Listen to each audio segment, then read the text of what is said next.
Hello, Ian. So lovely to see you again. How are you? Well, I'm extremely well and very happy to be here, of course, with you at the Collingwood Children's Farmers Market. It's great, but it's so bloody cold. It's freezing my bits off. But thankfully, I have got a decent coffee to warm me up this morning. Cold. Now tell me what you think the impact of things like farmers markets and kitchen gardens and things like that have on the greater community. What are your thoughts on that?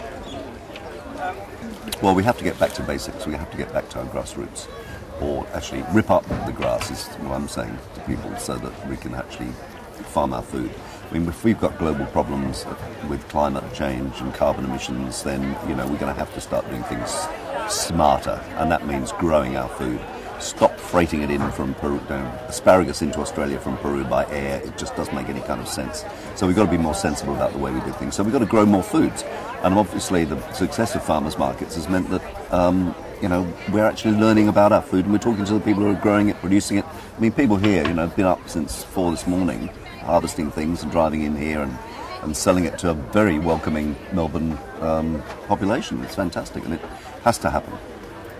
And what do you think socially the impact is, you know, for this kind of thing? How do you think it actually personally impacts people?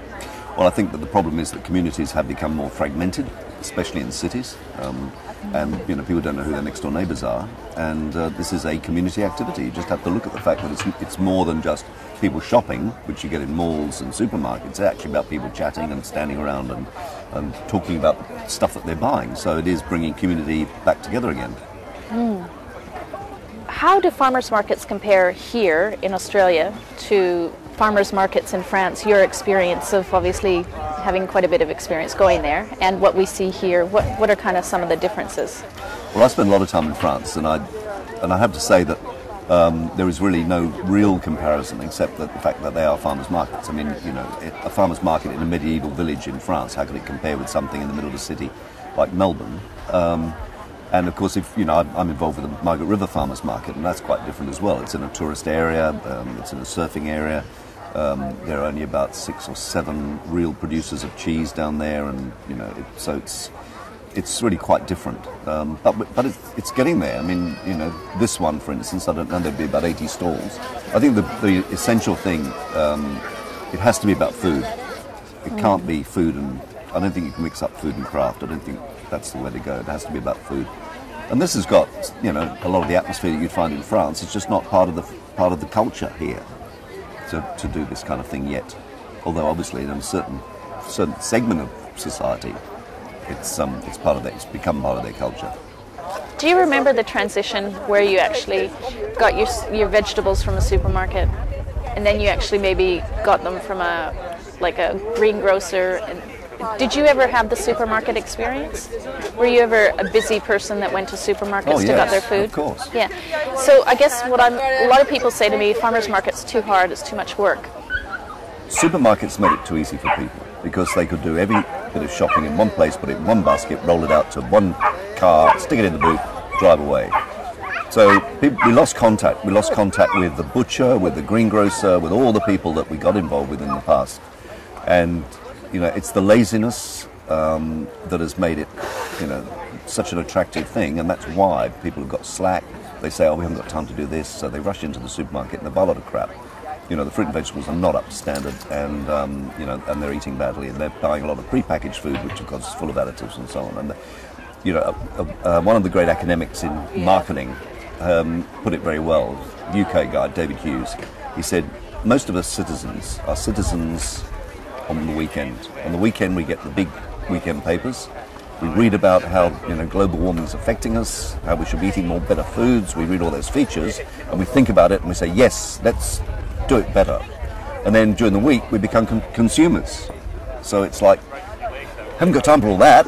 What was I thinking at the weekend? Now I've got to do it all back the way because little Johnny wants this, and I've got to go and get a pizza for them, and I haven't got time to do this. But I still go to the gym, and I'll still waste time and on exercising, but it's just you know, we've got to put more time into the way we live, and the way we eat and drink is part of that. Some people just don't even think about eating and drinking; they just do it. So you remember being one of those people like myself. We went to supermarkets I still do. Yes, but that's where you primarily got your fruit and vegetables, and now you're actually making a No, transition. I'm making the transition. I'm making the transition the other way, because I started, in London, post-war London. I started going out with my mother to the main street, which would have, the high street. It would have the greengrocer, and we go and say hello to, Jeremy the greengrocer, and we go next door to the butcher, and we do. Well, that's the way we shopped. It was only much later that supermarkets came. Yes. But getting back to the farmers market, getting back to kind of this way of doing it, well, how do you encourage people to actually do that and, inspire them to actually make those changes? I think it's not going to work that way. I think it's going to work because people are going to have to do things about the way they live. And I think that climate change, if it is in fact real, will be one way that, this is going to happen. Fuel prices is another way that this is going to happen. It's going to force people to think differently about what they're doing. I mean, I hate it, flying into a major city in this country and circle around over the top of all these green lawns that are getting so much water, so much fertilizer, which leaches out into the river systems. Why isn't food growing in all these places? I, in the middle of London, used to grow herbs on a window box in my flat. We can grow enough food for a family on about, 20 square meters of land. It's not much to ask. And wouldn't it be better to put our energy into doing a bit of gardening than going to the gym and using electricity to power, these machines while we watch the screen? It's like a yoga class, fitness class. Yes. Touching. There's a great saying they have here. Peter Brown started. Touch green, feel blue, touch green. Isn't that lovely? Very nice. Very nice. Okay.